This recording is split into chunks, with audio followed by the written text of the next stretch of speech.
Welcome everybody to the next session we have here in Hall by the Sea. When we set up the UK Creative Festival, we set out with the theme of pirates and mavericks. And then I was introduced to Sam, who's written a book on Be More Pirate, which couldn't be more fitting in its approach to creativity. And Sam is joined on stage by Katherine, who is a true maverick. So please welcome Sam and Katherine. Thank you very much.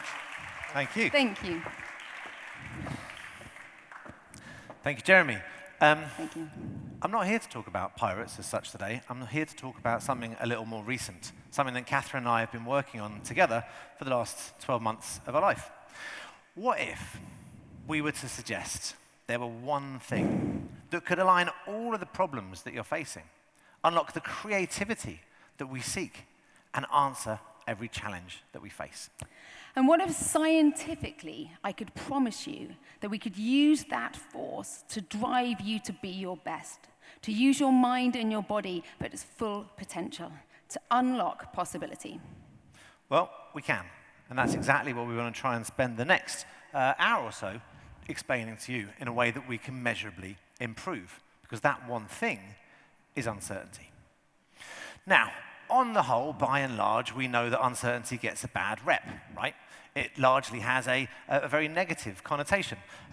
We've done a meta-analysis across the internet and news articles. 97% of the time you see the word uncertainty, it'll always be within a threat or a warning. Look at it. You'll see that headline everywhere.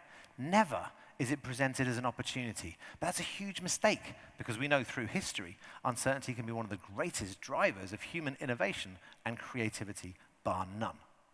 But to make sure that we're on point today and that we're going to deliver something relevant and useful, we'd like to kind of get a sense before we introduce you to the uncertainty experts that we've been interviewing, who are refugees who've become CEOs, ex-prisoners who've become world-changing activists, ex-gang leaders who've become business leaders. Stories of uncertainty learned in the shadows of ordinary individuals who've gone on to become leading lights in society.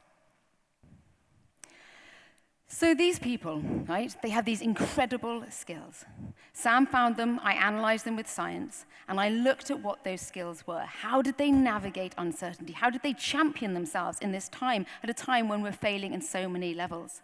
And what today we're going to take you through is some of the science behind that, because it's by using the science and the power of the stories that we can teach you to be uncertainty experts. So let's make sure that we're on point. What is the brief? Can I hear from any of you any of the uncertainties that you're facing in your life right now, so that we can make sure the next hour or so is as useful as possible? Okay, come on, shout out some uncertainties. Carla, what's your biggest uncertainty? Energy costs. I mean, that one's pretty certain, they're going up. Climate change, Yeah. We've got that one handled, don't worry, we'll sort that out in about an hour. Any others? Job security, fantastic. So as we can see immediately, they are professional and personal, they are micro, they are macro. Uncertainty affects us all of the time. But it's important to try to get behind where we're going with all of this. So just to be clear, because we know there's a lot of things going on today, the reason for staying and engaging, and we're going to cover an awful lot of ground, is if you want to get better at keeping your cool when the shit is going to hit the fan, whether it's energy costs or job security. Or more scientifically, if you want to reduce your anxiety, right? We all suffer from it to a degree. If you want to increase creativity, that's what today is about, right? And whilst we call ourselves pirates and mavericks, we know the core skills within that are our judgment, our ability to make decisions based on our own experiences, and ultimately our aspects of intuition. If you want to basically find opportunity out of every uncertainty, and it is everywhere, then this is what we have to say. So theoretically, that's why we want to be here. But this isn't like any other presentation you're going to see, because we're going to look to an absolutely different type of leaders.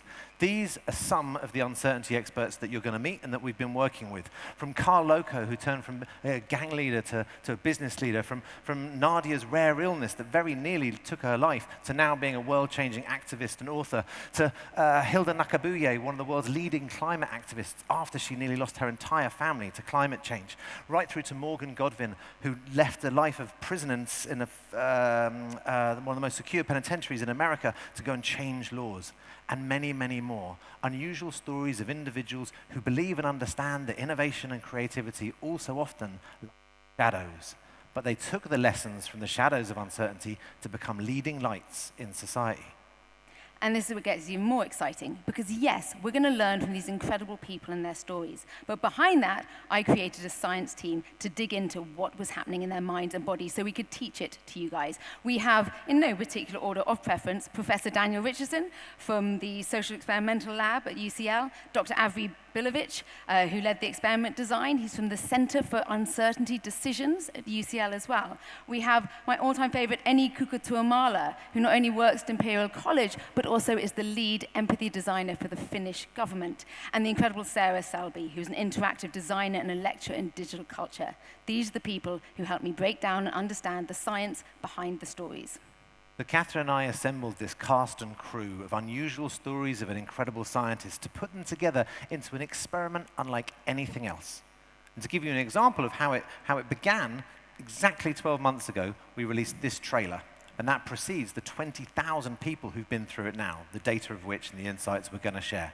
But this is how we brought it to the world a year ago today.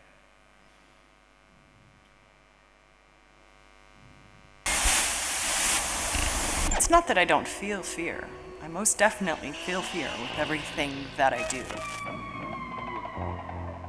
I was scared of being overwhelmed by the darkness, by the uncertainty. They put a gun against your head, and they pull the hammer back, and you can hear the mechanism creak. And if I can become a boxer, having never done it before, I think it shows that anybody can do things. You just have to build up to it gradually. For all of humanity's history, the predictor of life outcomes has been our ability to deal with the unknown.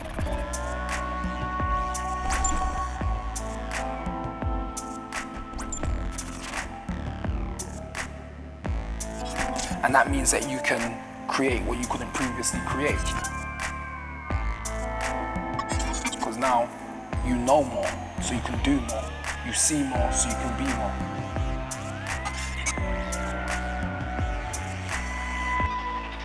So unique in science, unique in documentary making, unique in every single way, and now the world's largest body of research into the benefits of uncertainty and how it can unlock creativity. So we'd like you to invite you to join us. We're going to give you a sample of what this experiment is like. If you have your phones on you, you know what to do with this. We're going to present some of the psychological questions, some of the reflections designed by Eni, the empathy designer, some of the quizzes put to us by the leaders in experimental psychology to see if we can, in this short time, benefit your ability to turn uncertainty into opportunity as well. So the first image that's going to appear is a reassurance that any of the information you put in is completely anonymous. It's just for the purposes of this experiment today. So there's no need to worry about data. And then you'll get a slide that asks you, it says hello. Please don't just say hi, please put in your name. So please put in hello Carla, or hello Jeremy, or hello Katherine, or hello Sam. I mean, don't do those, just put in your first name, because it's a message to yourself. The next slide is going to say how you're feeling. Please don't say fine. This is a really important strategy for unlocking the creativity and uncertainty.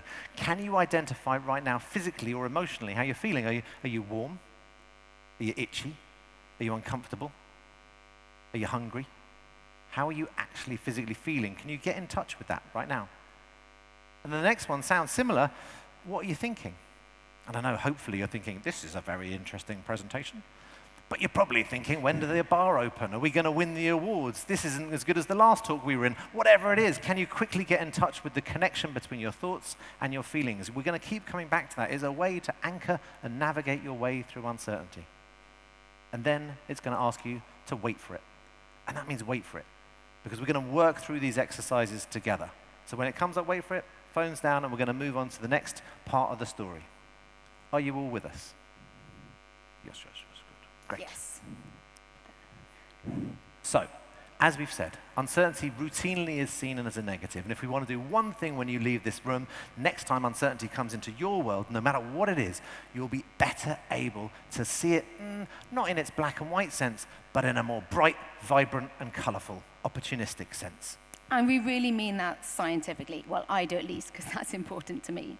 You know, it's not just pink and shiny, it is incredible. We should be so excited at the opportunities we have, not afraid of what's to come. And we're going to show you how to make that transition, because uncertainty can be the driver, not just of innovation, but it can be a technology for unlocking possibility, both on a personal level and a global level.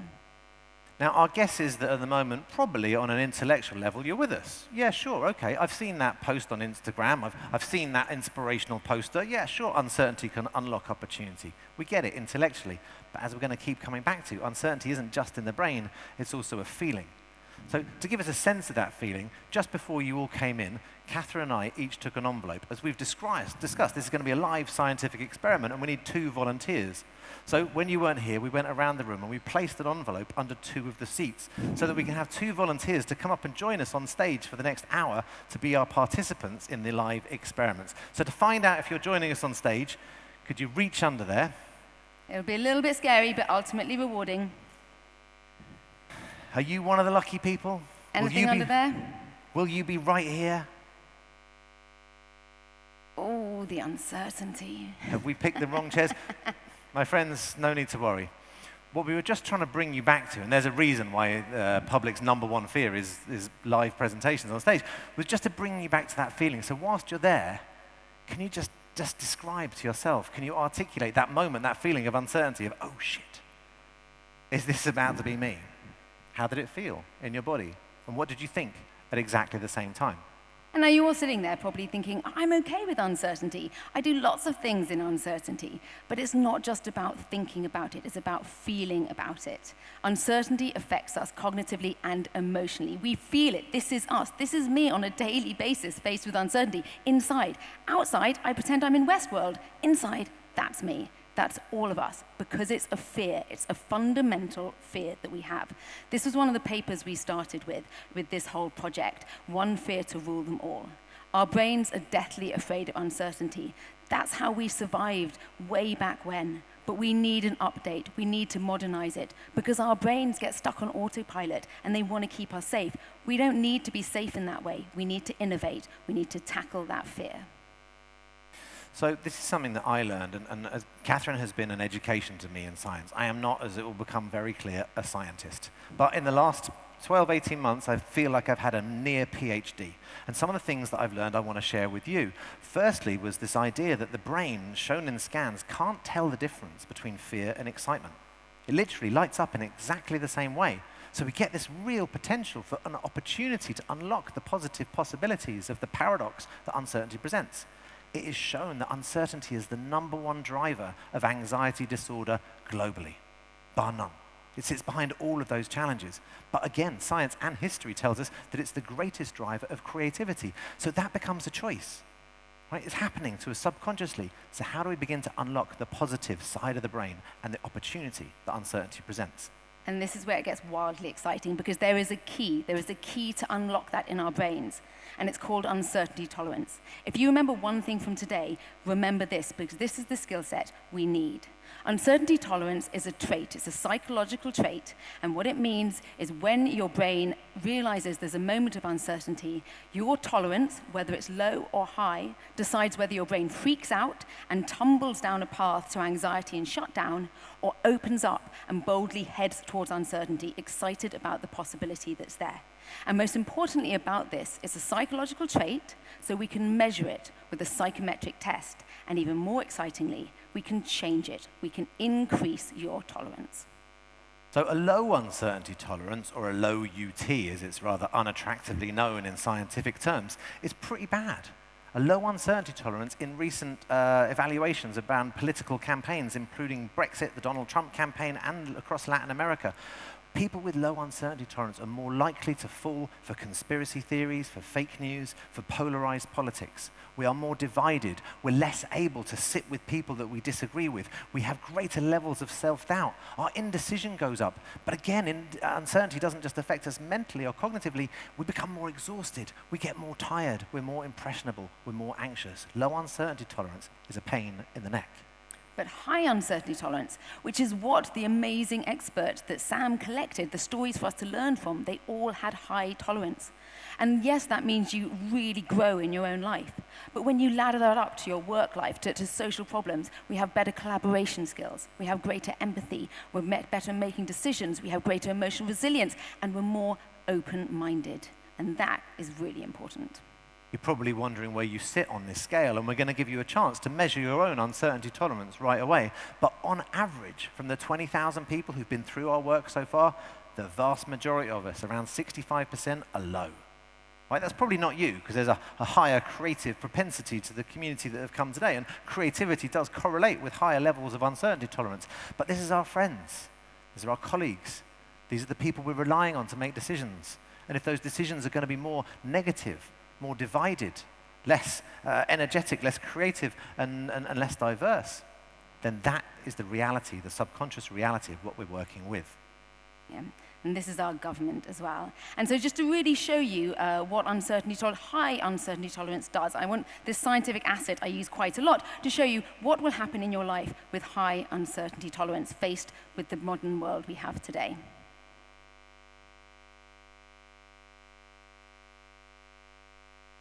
That is what your brain does.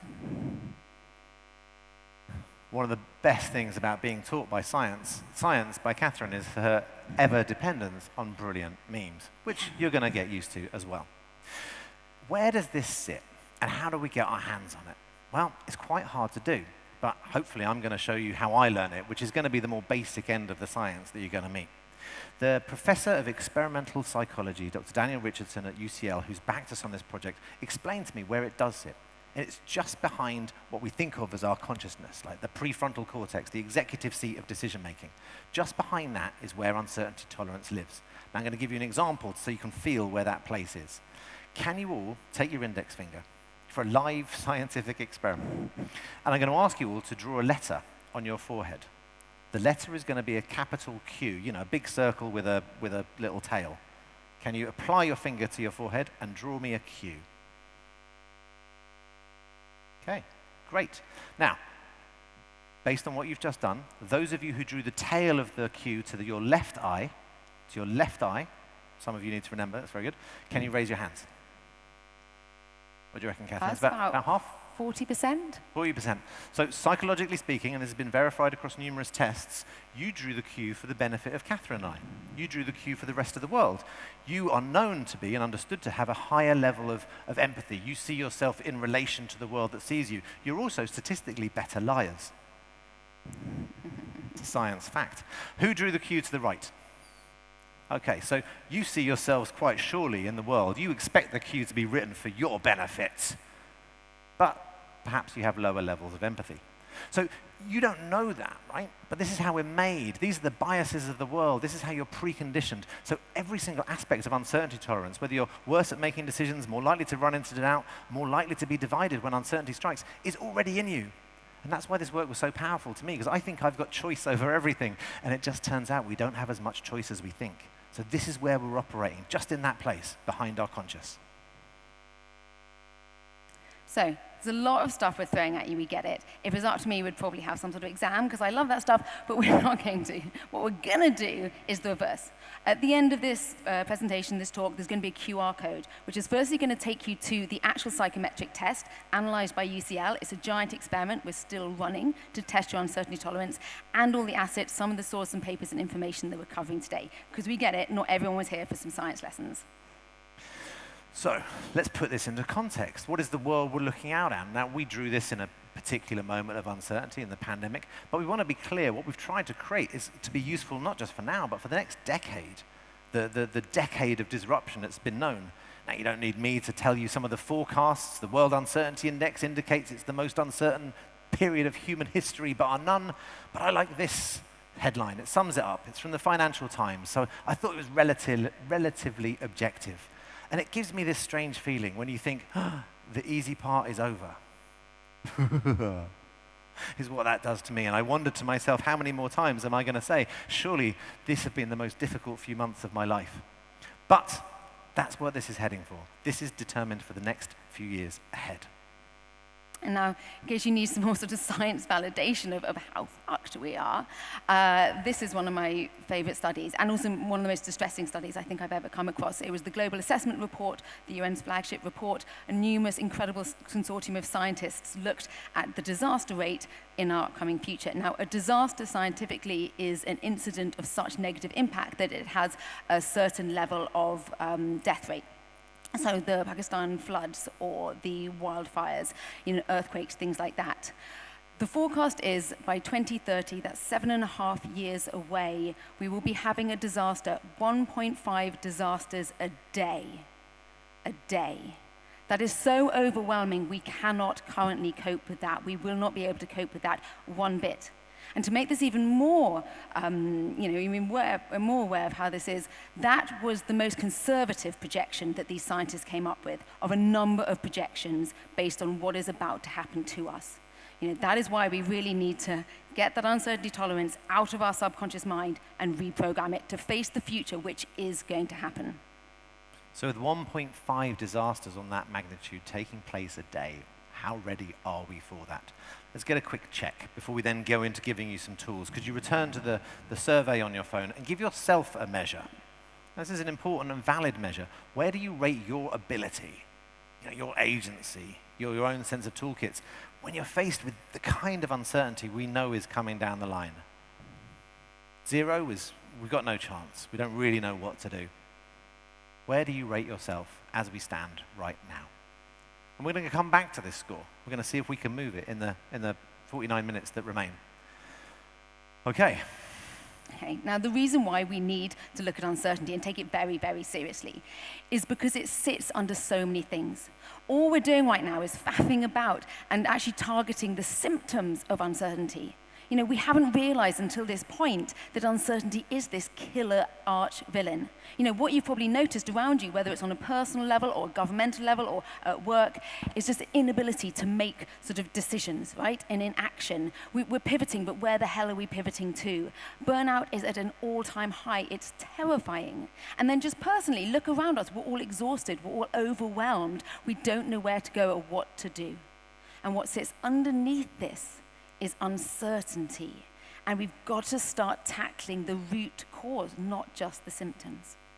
And if we do, something begins to change, and we manage to lift our sights on what becomes possible. Because if you can tap into this, we get better at making decisions. We get better at problem solving and where that leads us. Uncertainty can increase, not decrease, our emotional resilience. And that has huge implications for leadership, not necessarily just the outdated models of leadership that we see making a disaster of themselves on TV, but our own ability to make decisions for the consequences that are going to alter the journey of our life.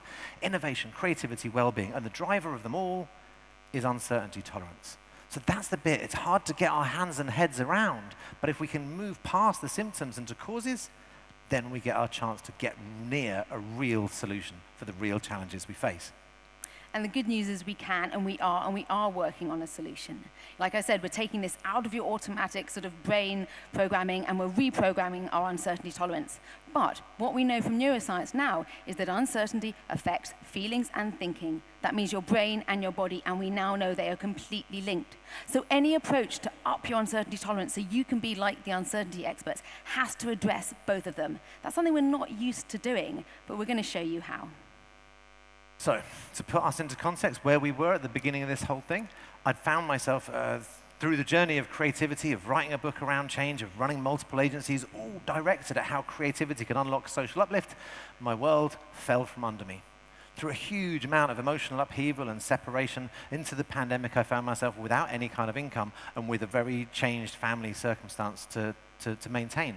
All of my inner triggers and anxieties came out about being a terrible father, about letting my kids down, about vulnerabilities, and I found myself both nearly applying for insolvency as well as applying for jobs.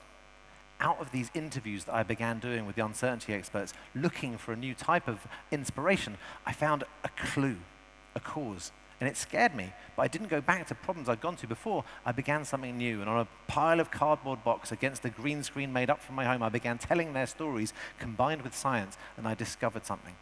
I discovered the most creative period of my life.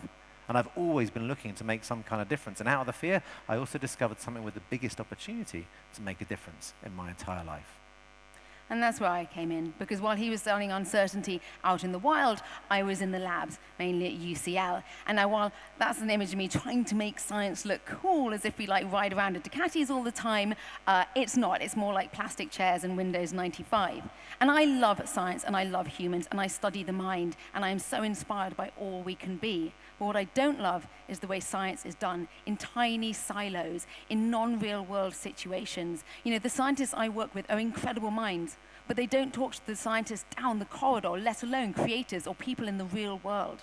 There is this huge need to take that insight out of the labs and actually use creative ideation to apply it. If we're going to solve these problems that we have, which are complex and interdisciplinary, we have to have an interdisciplinary approach. And that means, unfortunately, scientists and creatives will have to try and get along.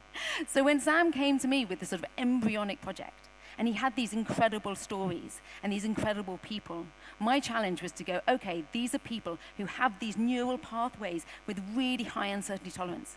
How can we use science to break down and understand what they're doing so that we can teach those skills to others so that everybody can up their uncertainty tolerance? But the most exciting part is we weren't going to try and do this in the lab. We're going to try and do it through the telling the stories themselves. So let's give you an example of how this works. The first of all the uncertainty experts I interviewed was a gentleman called Carl Loco. I knew him through my work at Liberty, the social enterprise marketing agency I ran for many years in Brixton. Carl grew up in the local area. He'd been identified as gifted and talented when he was at school. He was predicted for Oxbridge grades before he'd even completed his GCSEs. But tragically, just ahead of his exams, his best friend was murdered, literally in front of the school. He died in Carl's arms. The emotional trauma resulted in Carl not completing his education, but instead being picked up by the gangs who ran locally. And after running with the gangs for a while, Carl ended up running the gangs locally because his intelligence and ability allowed him to do this. In time, he realized that wasn't the path he wanted and chose a different way. He ran gang intervention programs to help other talented young people like him out of those kind of environments. His work was recognized by the likes of Branson and Prince Harry, who invited him to his wedding and helped elevate his work even further. And Carl now runs a multi-million-pound investment fund for young black entrepreneurs in Brixton. Just like all of our uncertainty experts, they had this profound journey and schooling in uncertainty, but they were able to bring it from the edges and apply it to the world that we recognize. So here's Carl giving an overview from his perspective on the benefits of uncertainty and how we can all unlock uncertainty tolerance. You know, so for me, uncertainty is, and also it's the only place where you become more pliable and things are more pliable. You know, when you're certain, you kind of know the formation, you know the pattern, you can just kind of work in an unconscious way. But there is something about uncertainty that stimulates your consciousness. You know, so for me, it's like uncertainty, yes, is uncomfortable, but that discomfort is generating within you a heightened awareness, allowing you to see what you couldn't previously see, acknowledge what you wouldn't previously acknowledge, and that means that you can create what you couldn't previously create, because now you know more, so you can do more. You see more, so you can be more.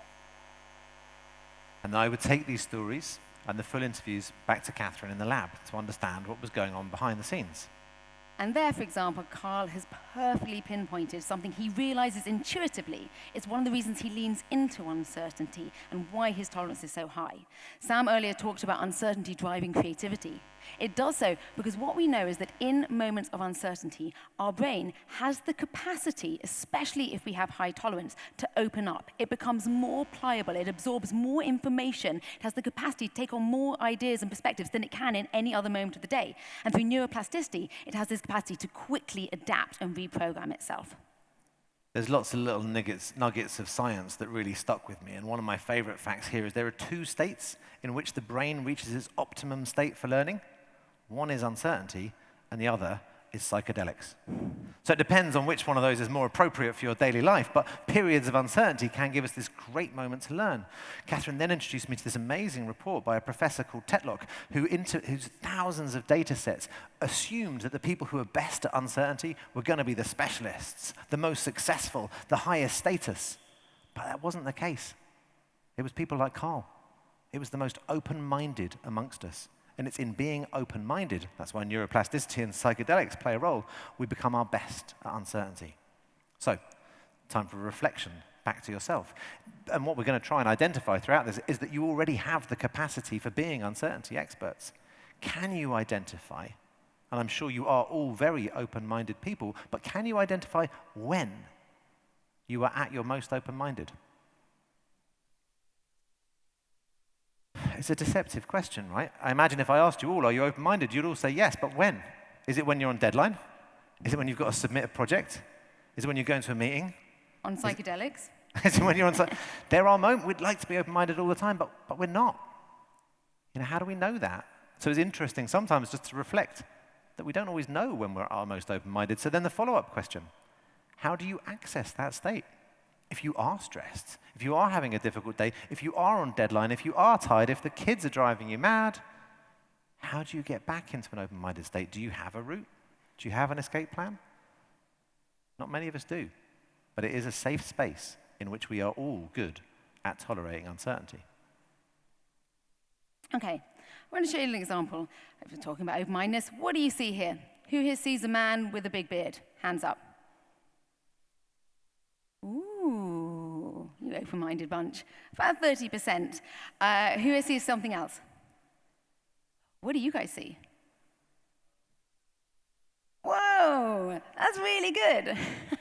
Science normally doesn't work like that. Yes, it's a man kissing his girlfriend, or a woman. What we found is that people with low uncertainty tolerance, about 90% of the time, just saw a man with a beard. With high uncertainty tolerance, they about 90% of the time saw something else. In this case, it was a girl being kissed by a man. But what I mean to show you is that uncertainty tolerance increases your open-mindedness so that in those moments of uncertainty, you can see other ideas, alternate ideas. And that's why it drives creativity, and that's why we need to up our tolerance. And it's a way of synthesizing the experience of the uncertainty experts. They could all, to a person, talk to me about their experiences as refugees, or their experiences on the street, or their experiences as prisoners of war. And when opportunity arose, they were able to identify it, to see it, and to seize it.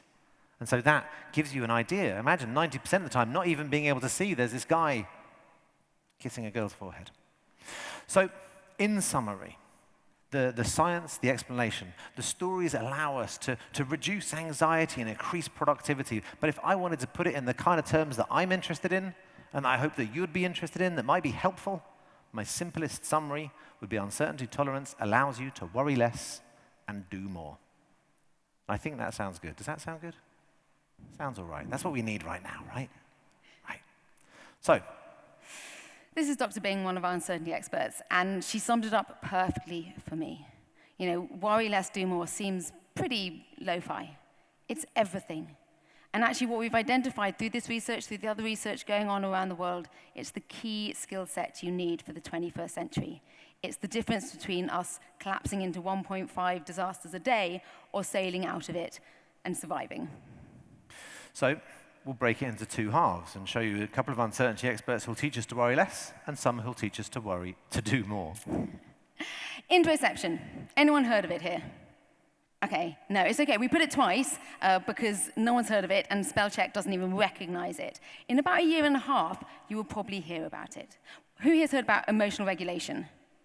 Yeah. And we all know it's really important. We're not really sure why or how to use it. If you can regulate your emotions, you're more likely to be open-minded and have a clear head. But how the hell do you increase your emotional regulation? Well, the key is a sense you all have called interoception. The problem is, it's a skill and a sense you need to develop, and we don't do that.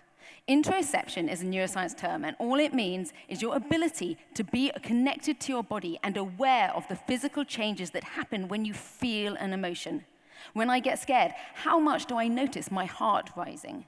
How much do I notice my stomach churning, my lungs going faster? What we found is that people with high interoception, as the uncertainty experts all had, they also can manage their anxiety levels, they have less exhaustion, they have more momentum, they have better self-belief.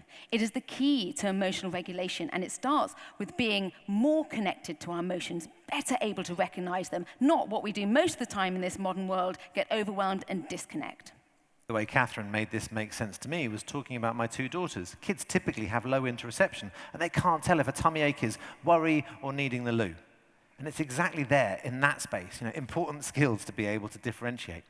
So I went back to my uncertainty experts and began to go through the interviews looking for people who could teach us interoceptive skills and how to manage them. This is Morgan Godwin. Morgan grew up in a life that many of us would recognize she had a part-time pizza delivery job, loved her PlayStation, and then all of a sudden uncertainty came knocking, as it will in all of her lives. And her family went into real financial difficulty. Morgan had to leave education and go into full-time work. With that stress on top of her, a low-level anxiety she'd suffered throughout her life became a high-level depression, and some recreational drug use became a much more serious habit. At a party, she gave her best friend some of the drugs that she was using, and he died that night of an overdose. Before dawn, the cops knocked down her door, and she was arrested and sentenced to a 20-year term in a maximum security prison in the United States. A profound level of uncertainty then landed on this young woman. However, she managed to develop tools that enabled her to turn it into a place of learning. She learned languages and law, which enabled her to help her fellow prisoners. And after 7 years of benefiting them, on release, she managed to run a campaign that overturned laws in the States that are going to save hundreds of thousands of lives in the opioid crisis they face. Turning that level of uncertainty into a way to change laws and change lives is a great example of managing your emotions. This is Morgan Godwin. How can you play on anything when there's so many moving parts, so many variables? When I was sitting in jail, you don't know if the United States Marshals are going to transfer you to another facility again at any time. You have no idea when your next court date is. You don't know if the next guard coming on shift is the cruel one who tortures you or is one of the kind ones who will leave you alone.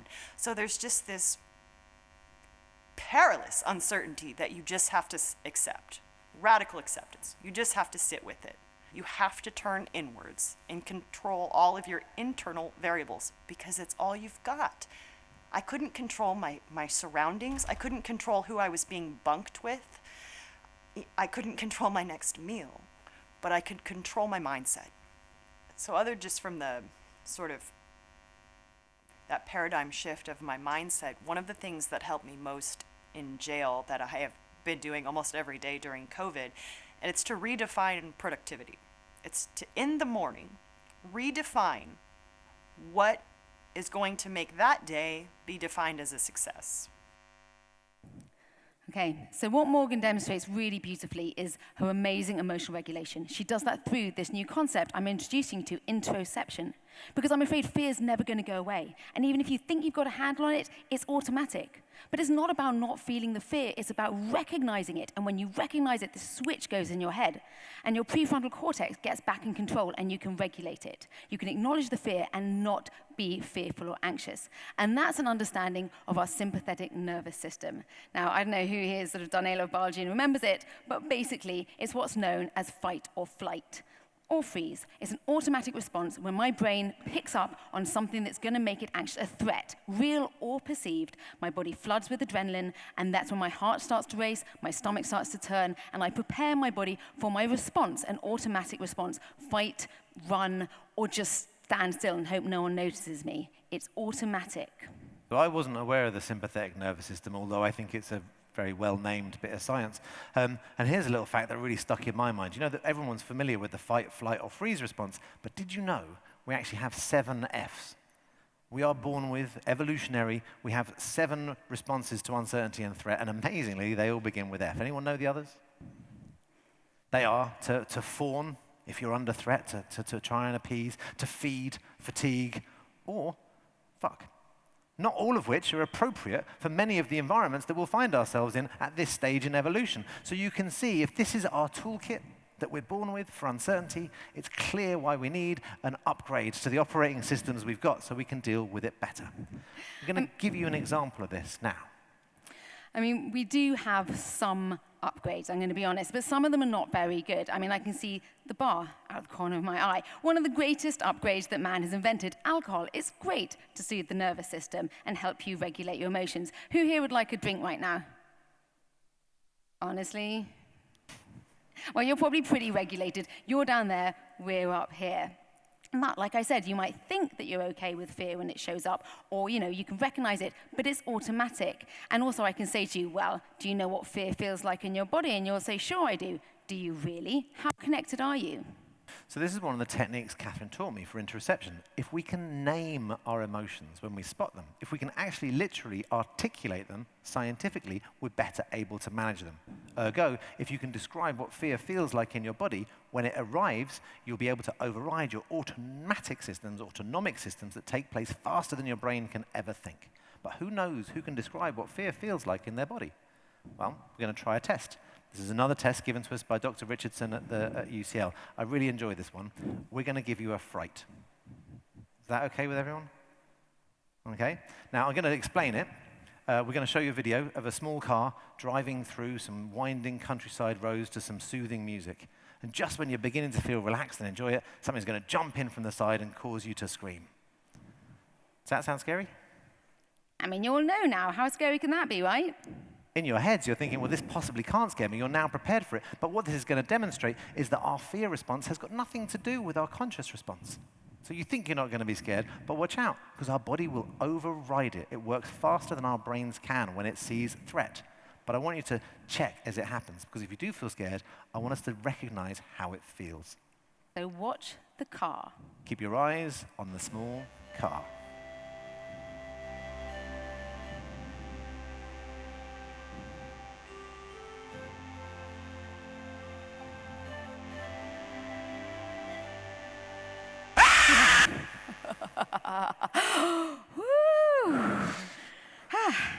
Isn't that fun? I mean, who wants a drink now? Yeah, we go. Now we want the soothing. So whilst you can still feel it in your body, whilst all those millions of receptors, the billions of receptors that your body can pick up on once, far faster than anything in your brain, can you just capture? Can you describe what that felt like? Was it in your chest? Was it in your stomach? Was it the hairs in your neck? Where was it? The better you get to know this, the next time it comes around, you will be faster and more adept at managing it, because fear steals the driving seat. And one of the things Katherine has taught me is fear can't drive. So this is how the first stage of getting back into control, the first stage of emotional regulation is the first stage of interoception. Got it? Great.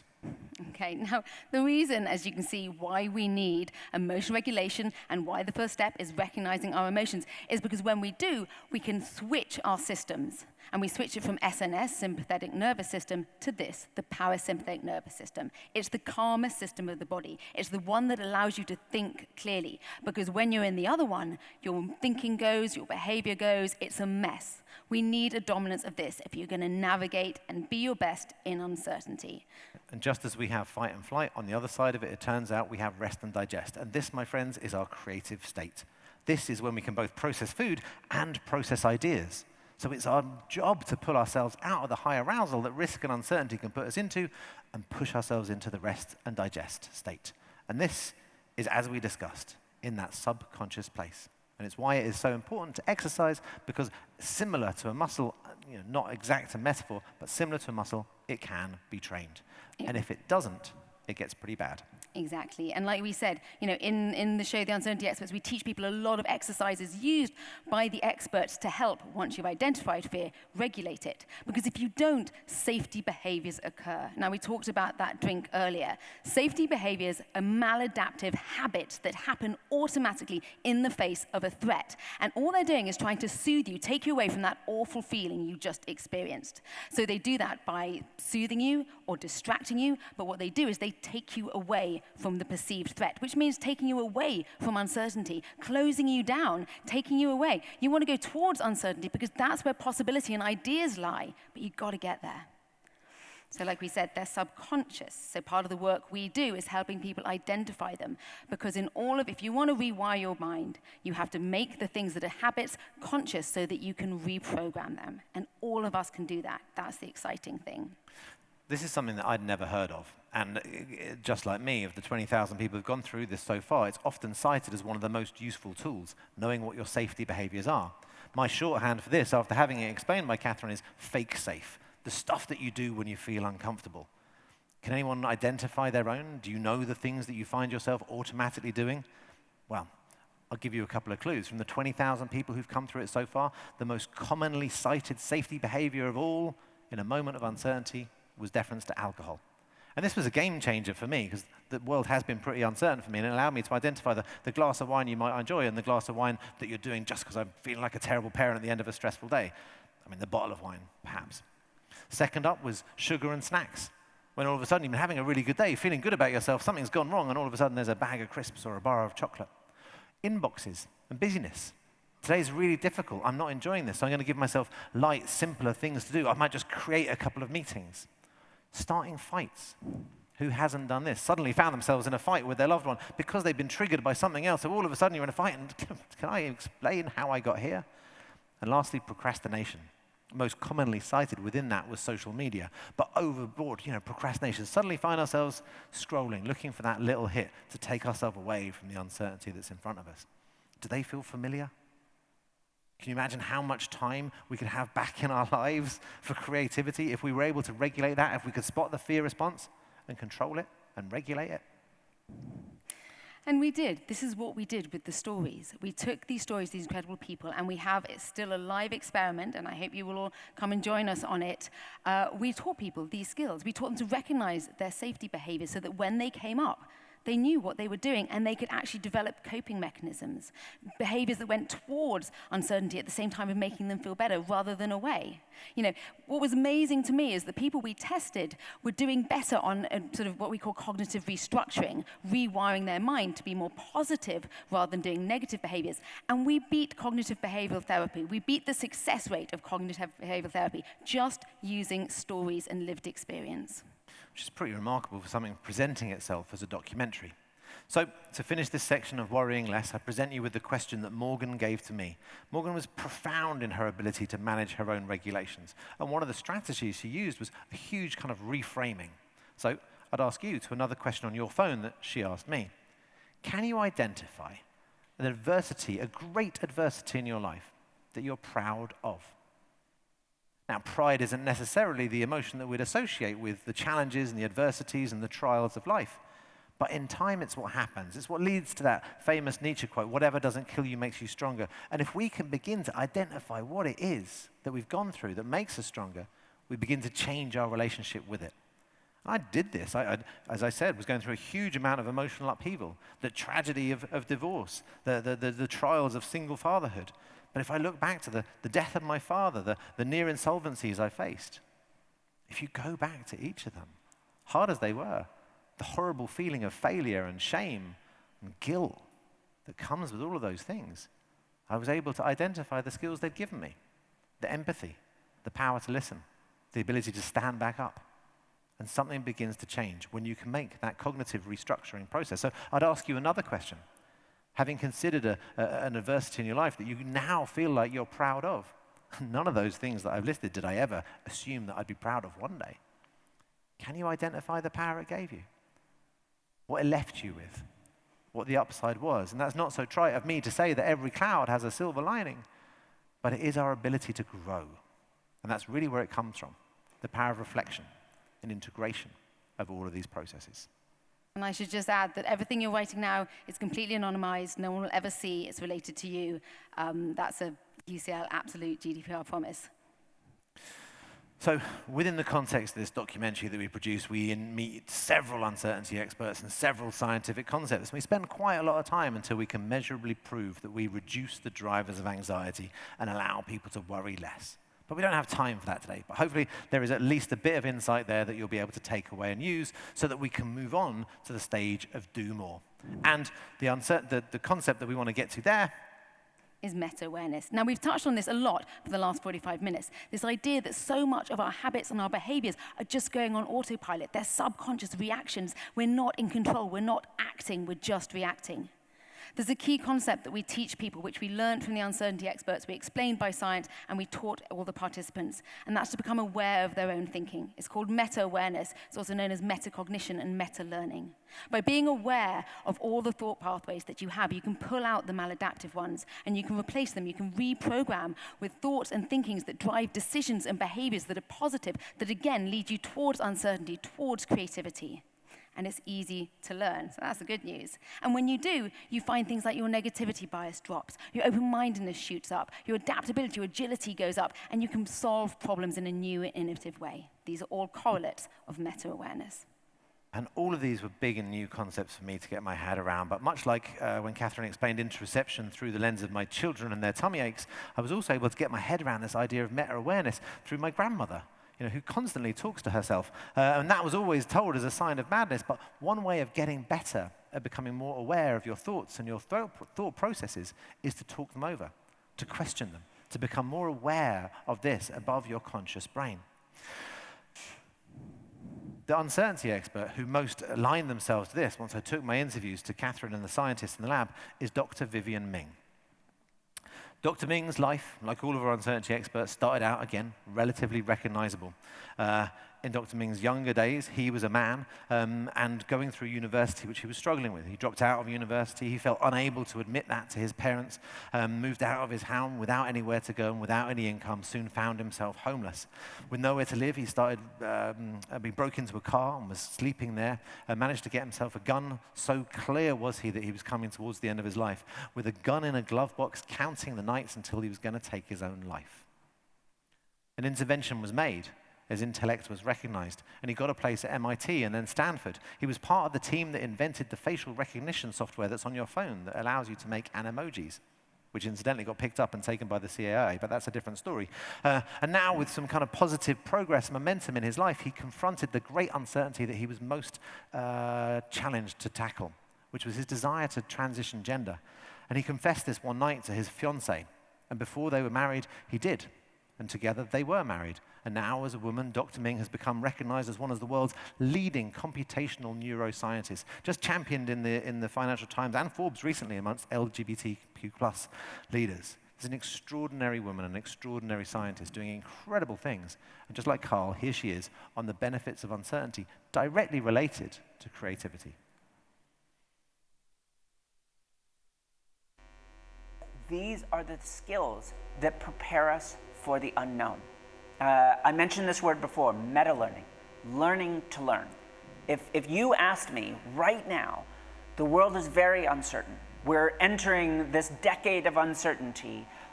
Please, Dr. Ming, what is the one skill my child should know when they grow up? And I bet the most common answers people would give is they should learn about AI, they should learn STEM skills, they should learn how to program.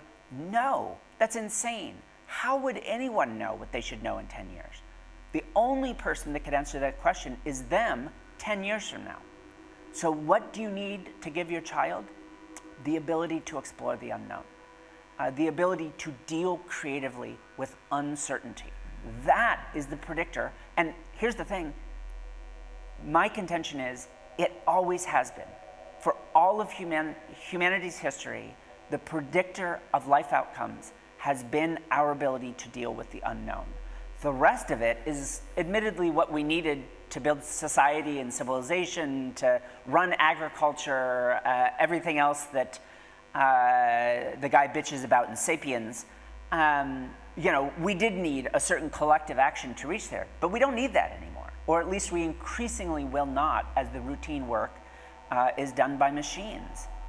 Your value add is you, and it always has been.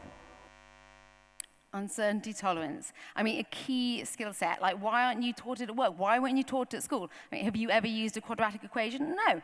Do you need uncertainty tolerance? Yes.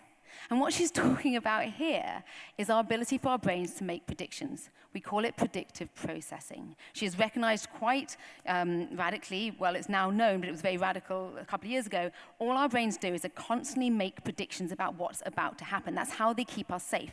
But the problem is the world is this huge changing mess right now. It's incredibly hard to make predictions when we have limited information. And if our uncertainty tolerance is low, what happens in that point, that fog, is that you shut down and you shortcut, you use bias, you use people around you who think like you. And what you need to be doing is going out and finding that information, finding things that are not like you, people who are not like you, and ideas that are not like you. Because when you do that, you can fill in the gaps and you can make sense of the unknown and the new. So, with all of these ideas, we found experiments to bring it to life, and this is one of my favorites. So we're going to use this idea of predictive processing, that the brain has an understanding of the world, and unless you update it, its understanding of the world will be limited to that. An experiment that I really liked that brought this to life was a study of 50,000 mobile phone users who allowed their data to be analyzed for 3 months. After 3 months of following 50,000 people, their location could be predicted with 98% accuracy. That's all we do. We go around in exactly the same circles. We become so predictable. So it's essential to break that, to take a different path, to order something unexpected, to find someone new. You know, it's the true meaning of diversity, to experiment it, but with a low uncertainty tolerance, it's incredibly hard to do. So we're going to test this experiment. I'm going to play you a sound file.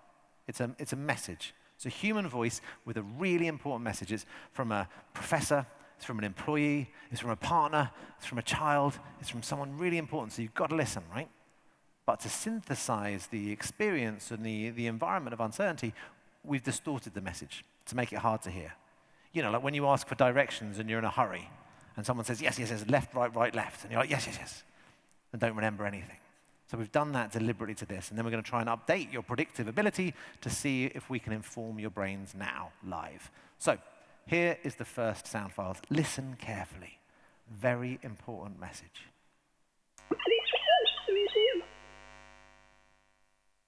Get it? Great. Do that. Anyone get it? Okay. It's been scientifically distorted to synthesize the experience of uncertainty. So now we're going to prime your brains. So now this is the metaphor for having a richer set of experiences. As Dr. Ming says, to get better at creatively dealing with the unknown, we need to experience the unknown. So let's prime your brain with some information. The police returned to the museum. Okay, there we go. There was the original audio file, the human voice. So now we're going to go back. I'm going to literally press backwards. So you know there's not a trick going on to the file that nobody in the room could recognize. Ready? Actually, it's going to be a delay because we're trying to go backwards. Ready? This is what no one could hear seconds ago. Did everyone get it? Isn't that nice? All of a sudden, there was missing information that we couldn't get. But our brain's predictive ability, when we provide it with information, it then doesn't need it. It can join the dots. It can color in. It can see what it couldn't previously see. And isn't that an aspect of creativity, a wonderful thing to do, to see what we couldn't see before, to hear what we couldn't hear before, to imagine The police returned. We know the police returned to the museum. Yes! And that's what we mean. We come back to this point about being open-minded. And it's only when you've got over that fear or you regulate it that you can be open-minded in this space. Because if you don't, if you haven't got past regulating your fear, if you're not embracing uncertainty, or if your tolerance is low, you let your biases rule, your shortcuts. And there's over 300 of them, useful sometimes, not all the time. And the most insidious one that will stop you from using uncertainty as a technology of possibility is your negativity bias. That voice in your head, which is just trying to keep you safe, and to do so is massively exaggerating the potential for things to go wrong. As we've seen with each one of these benefits of increasing our uncertainty tolerance, there's also a downside. And it's in that subconscious space. If we don't make this effort, this is how we get shut down anyway. The stats that I can never forget that Katherine shared with me to illustrate this point are great and really worth bearing in mind. This is very recent information from the National Science Foundation. The average human being has between 40 and 60,000 thoughts a day. Seems like a lot, right? Well, 90% of those are exactly the same as you had yesterday, which explains a lot. And 80% of those thoughts are negative and worries, right? That's designed, that's that negativity bias, just designed to try and keep us alive, assess all the threats around us. That's what fills up our day. But of those 80% of negative thoughts and worries, only 2% of them will ever come true. It's a very small percentage. And then within that, 95% of people who took part in the research where those 2% did come true said that that led to some growth. So that means there's only 5% of 2% where the negative worry came true and it was bad. And yet that's how we spend the majority of our days. That's how our brains are preordained to always see the negative and what can go wrong. That's why this work is so important. That's why that cue was such an illustration of how we see the world, our default setting. And that's why this interesting chance to upgrade that OS is so useful. And it's not just useful, it's doable. Like the thing I want you to take away, I have studied so many minds and so many brains, and they're a tool. When you point to yourself, you don't point here, you point here. This is just a tool you have inside you to use. And it's time to upgrade. It's time to take it off autopilot and get in the seat and use it. And we can and we do, and we are teaching people how to do that. Because once your uncertainty tolerance goes up, it literally frees up attention in your mind. And that attention can go forward and be innovative, be creative, or just help you achieve the things you personally want to achieve. So, 2 last questions in this stage. And these have come directly from Dr. Ming, who identified one of the key barriers to any kind of productivity is our fears. So we'll ask you 2 questions. The first will be on your phones now. Can you name the fear that mostly holds you back in life? What is it that you're scared of that stops you doing more? Again, no one sees these but you.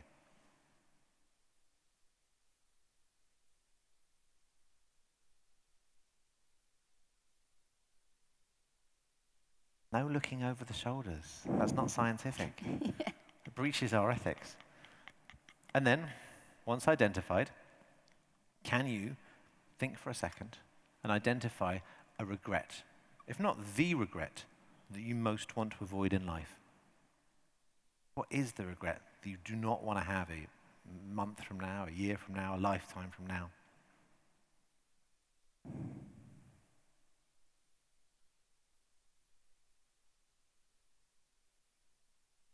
Okay, great.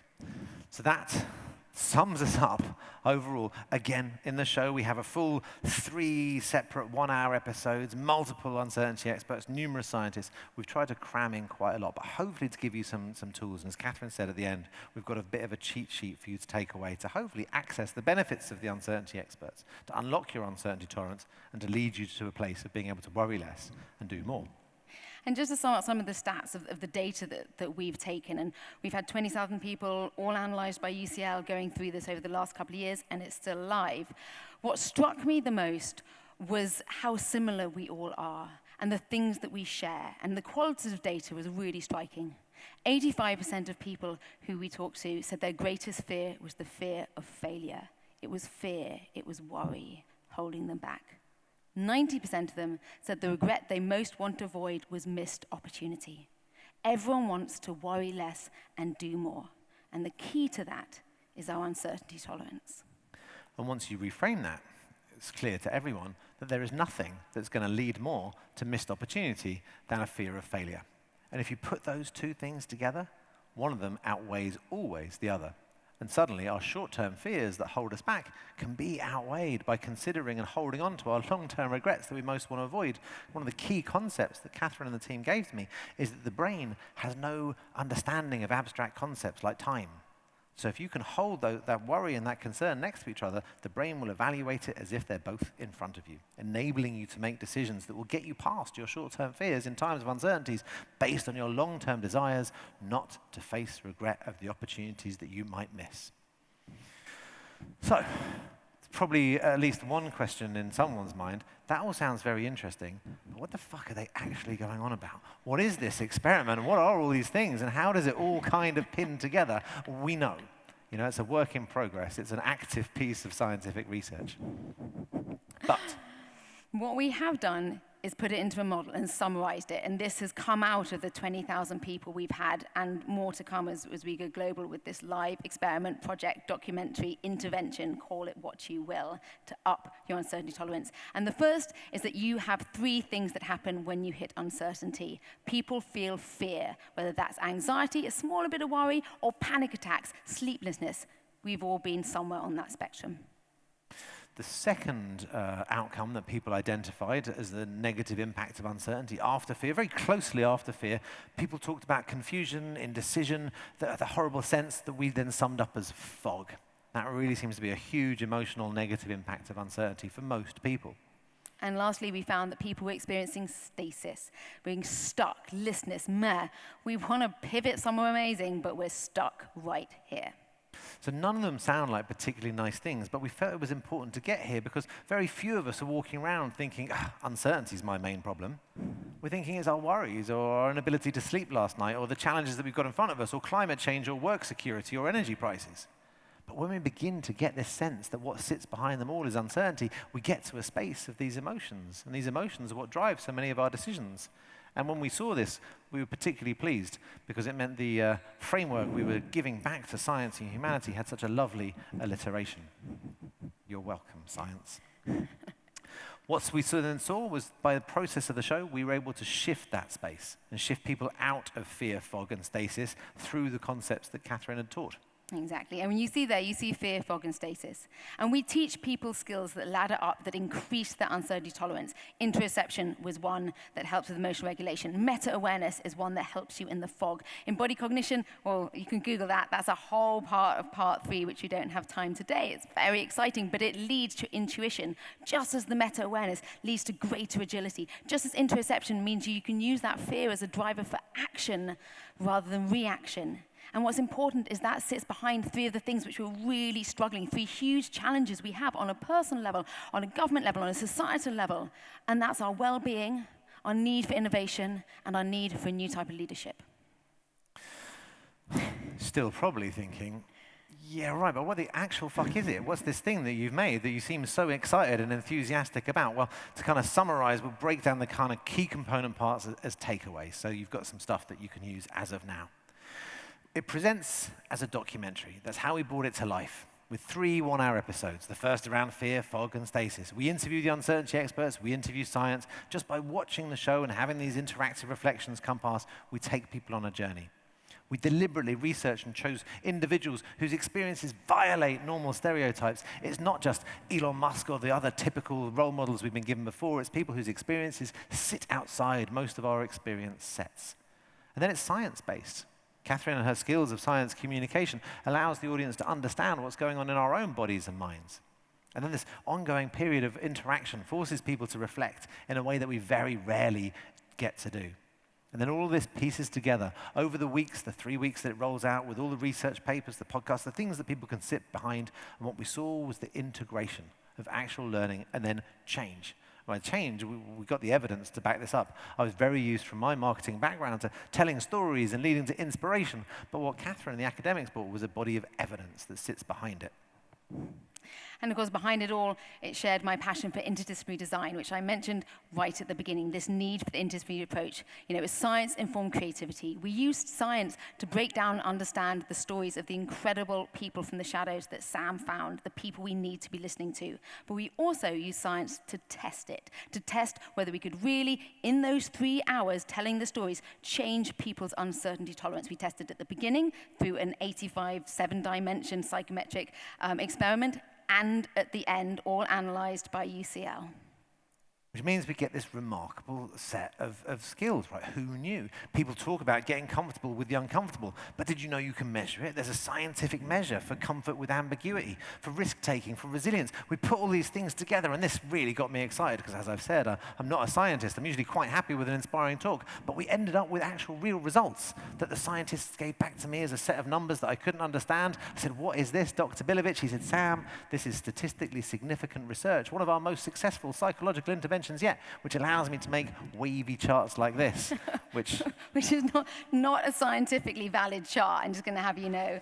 But what it does show is the power of stories to change people's minds and give us the skills that we need. This, I mean, I was up for giving you this chart. This is a quantitative distribution, a standard deviation plot graph, which shows the same thing. Can you all read that? Basically, it means that we can change people's uncertainty tolerance and unlock all the potential. We have proved we can do it.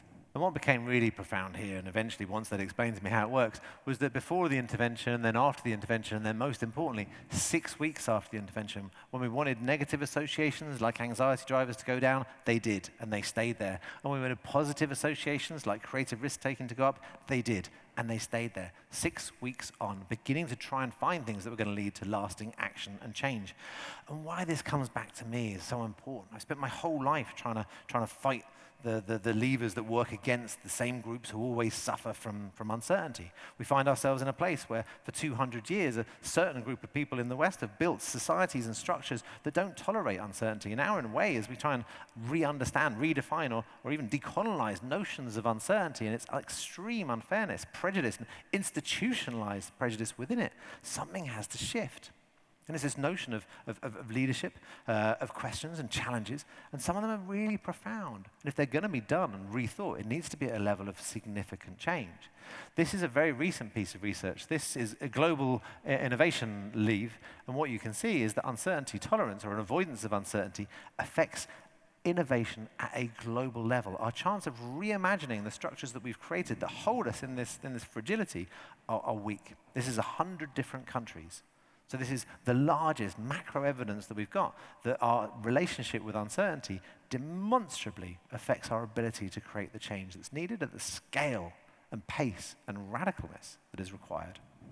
And just to show the science world that we really do need creatives, we need this dialogue, we want to show them also the power of stories to rewire our brains. We have just published our first paper on this with UCL, the academics at UCL, in the CIPD peer-reviewed journal, which you can access now. And we've got a second one coming out, hopefully at the end of the year. It's being peer-reviewed right now in a psychology journal to show the importance and the power of interventions, as Sam created this interactive documentary of learning from these people to change how we think. And whilst we began to give this away, those pictures of me in cardboard boxes, I was running this free for health workers, for young people, for people who were really struggling in the kind of profound moment of uncertainty. The impact of it began to get taken up. And thank goodness for me, certainly it did, because that absolute brink, the brink of financial ruin that I was in, now we've got conversations with the huge organizations identifying the need for finding creativity and opportunity in this uncertainty that doesn't seem that it's about to end. And organizations like this, faced with the challenges we've talked about, job security is high in these organizations, and climate change. These are organizations, the expectation upon which is to achieve targets that have already been missed through technology that doesn't exist. And that requires more than bravery. That requires a profound ability to stay in a place of uncertainty. So, the final reflection today, and then we'll get an evaluation of the schools to see if we've managed to move this group of people in the right direction. Having terrible typo. Sorry.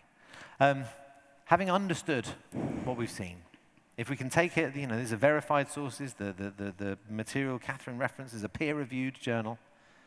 If you believe us, uncertainty shouldn't always be considered a negative, but a positive. Can you choose what your relationship is going to be? People who went through the series talked about dancing with uncertainty. Someone talked about getting married to uncertainty. Someone spoke about it as a bingo, a lottery.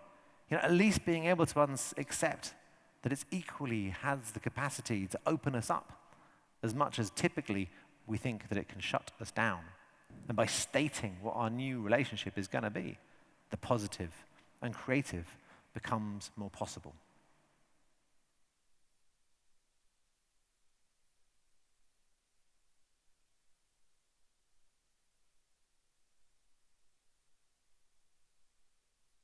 And that brings us to nearly a close. We've got one last measure to do to see whether this experiment has worked. But that brings us to this concept of uncertainty experts. I spent my life interested in leadership and change. Spent a long part of it working with young people for whom the world is desperately designed in a very unfair and very hard to change. The world we look out on now seems like it's not going to get close to the kind of change that's required. But the one thing at the end of that report that Katherine mentioned that is heading us towards this 1.5 disasters a day, it cites where the opportunity lies.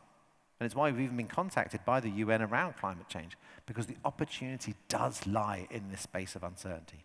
We don't have the answers that are needed, but we do have the ability, the creative firepower, the networks to turn it around. But there's got to be a space in which the unanswerable questions are challenged. The systematic inequality of it all, the prejudices and biases that inform us all, the tough stuff, the hard to ask questions, the things that make us feel uncomfortable. Our ability to do all of that can be taught to us by the uncertainty experts. It becomes far easier when we increase our uncertainty tolerance and will allow all of you to become uncertainty experts too. And so if you take one thing away, take this. Uncertainty We know through lived experience, through the stories and the people that Sam brought to me, through the science of the incredible scientists in the labs that I work in, but mainly through real life, through you guys, through studying you and listening to you, we realize that uncertainty is a technology for exploring possibility. And that means there's something to be excited about. That's the key that's going to unlock how we move forward into the future, which is inevitably going to happen. So, one final thing on your phones, which would be to ask you to give yourself a score now. Now you know that uncertainty tolerance is a trait that sits where that cue is just behind your brain. Now you know that there are lessons to be learned from science and mavericks and pirates, people who've done this every day, and they've turned profound uncertainty into real success. So where do you put yourself now, knowing all of this is possible? Do we have more of a chance than perhaps we thought we did? If you put that in, I'm going to get a score. So this is live. I mean, if it goes in the wrong direction, we're in big trouble, having spent 90 minutes trying to tell you that we've invented uncertainty tolerance. So put your email in, and like I said, the data you took beforehand is completely anonymous. We're not going to see that at all. Your email will actually just link you to being sent to more information. Okay, let's see what's happening. Everyone completed? Well, as we do, it takes about a minute to do the analysis, and then we'll have a score. So to bring us to a close, I'm going to hand back over to Carl Loco, the gentleman that we met earlier on. As I said, he was the first of the uncertainty experts that I interviewed. He's really clear and articulate on his ideas around the benefits of uncertainty, and he delivered a poem that he'd written around the conflicts that he'd experienced in his life, which really kind of pull the idea of the paradoxes of uncertainty together. So give us 60 seconds to find out whether or not this has worked today in the spirit of life science as we hand back over to Carl Loco. Oh, man. All right, so I went from wet in the bed to them wet dreams to I don't close my eyes no more when there's sex scenes. I went from a kid helping mommy bring the bags in to I'm the man, I'ma bring the bags in. I went from the man on my block to a has-been. Euphoma to Yasmin, sex addict to husband. I went from broker than a bandage, I can't even manage, to paying £20 at Cafe Royal for a sandwich. I went from I don't give a to brother, what's your language? I went from wow, look at that, to oh me, this is standard. I went from rock, paper, scissors to monopoly, quantity to quality, make believe to loyalty. Went from I ain't never flown to I don't do economy. Went from sitting in detention, now I sit with royalty. Boy was born with a six-pack, now it's arguments with belly. Went from hardly any white friends to now I got too many. So now I'm just living life on a tangent. From uptown to downtown, this is random. Beans, I feel it in the air, used to be the anthem. Parked off in pissy blocks, chilling with the man them. Trying to make money off a phone, Buju Banton. It's an iPhone now, used to be the Samsung. Used to rarely cut my hair like my name was Samson. Now it's trims every week cause your boy is handsome. I used to wish death on enemies. Now I thank them because if they didn't do me dirty then this wouldn't happen. I used to run around with crews, now they call me captain, I turn pages. Gunpowder residue, class A traces. Local PCs knew me on a first name basis. Now the icons know me on a first name basis. Ascot swag like I'm going to the races and places where everybody I was broken on these council flats, smoking weed to medicate, no money on the electric key. Now where I live got an electric gate, them blocks on my kingdom, that throne I had to abdicate. Now no judge can hang me at that magistrate. I used to be there every day. I don't go there anymore. Even my closest don't recognize me anymore, no need to run. The police don't exercise me anymore, them sirens wailing don't hypnotize me anymore, that silver BMW. Just a normal car to me, can't tell me that I'm dressed like the suspect or no robbery on a turtleneck. Years ago, the Audi lost its novelty. From Hoods to private islands, got me feeling like an anomaly. From gangs to private members clubs, I am the minority in every room. I'm getting prejudice from everybody. Used to be like, yo, cuzzy. Now it's more like, hey, buddy. There I used to make P. Here I came and made money. Used to owe money. Now it's country homes and old money. Come around for supper. Used to call it dinner first. I got friends with them signet rings and others no signatures. I'm an African in Cambridge with those villagers. I understand these savages. Comprehend I did it first. Now the only time I'm seeing shooting is in cinemas. I had to educate myself, make my own syllabus. And I'm giving thanks to God. I don't call it universe. I was 12 years tugging on a woman's purse. It was orgies. Now I know a woman's worth. From the south of the bridge, I used to see the worst. Now from a window of a private jet, that is how I see the earth, I swear.